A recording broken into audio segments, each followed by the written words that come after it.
do you know there's a whole bunch of mountains over there? I'm probably going to go climb those. Or did you truly go, I have no idea what's next? I had no idea. I had 3 choices, I thought. Yeah.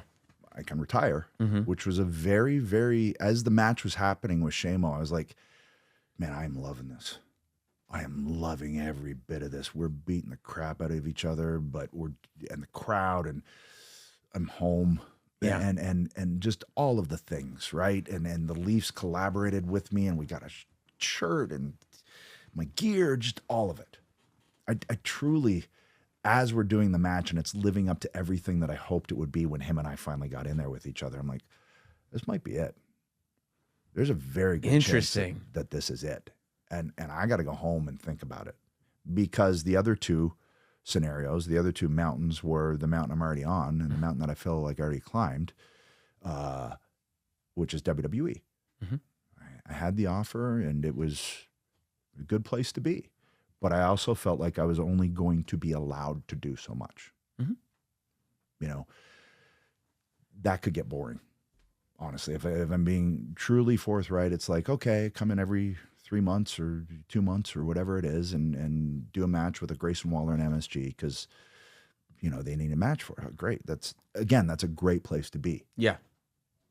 But from a creatively stimulating standpoint, it's kind of not. You know, I was able to sink my teeth into the Judgment Day story because it was a story and we were able to play it out over a year. But even then, there was still the back and forth. Nobody fault because it was limited dates. I was willing to do more. But I just felt like the place that I was going to get to do it more and be able to tell those stories was going to be with AEW because I'd be allowed to. That was really exciting.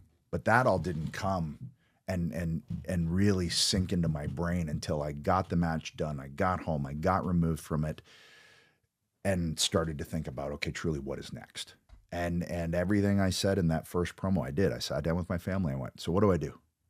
What do you think? You know, I can retire and you'll all be sick of me. Because you remember those 9 years? You remember how bad it was?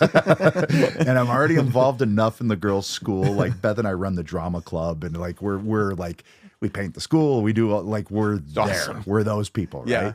So I'm sure the girls are already mortified, except the boys think I'm cool because now I'm Aries on top of being a wrestler, right? So, or do I keep working with WWE and it'll be the same?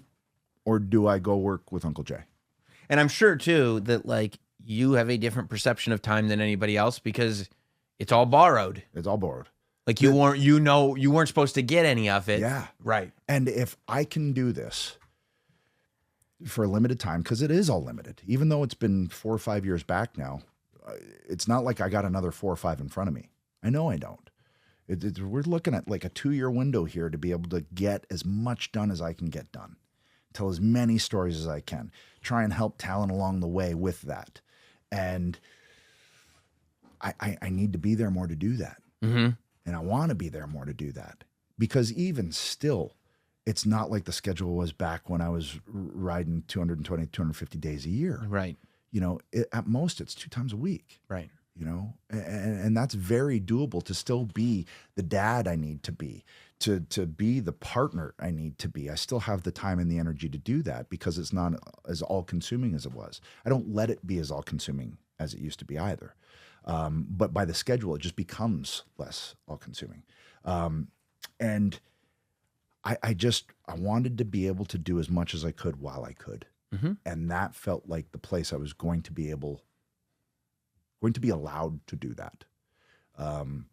And that's when it really, I was like, that's where I got to go. And Lyric, she just said, you're going to have more fun with him. It's like, you're absolutely right. Your best friend.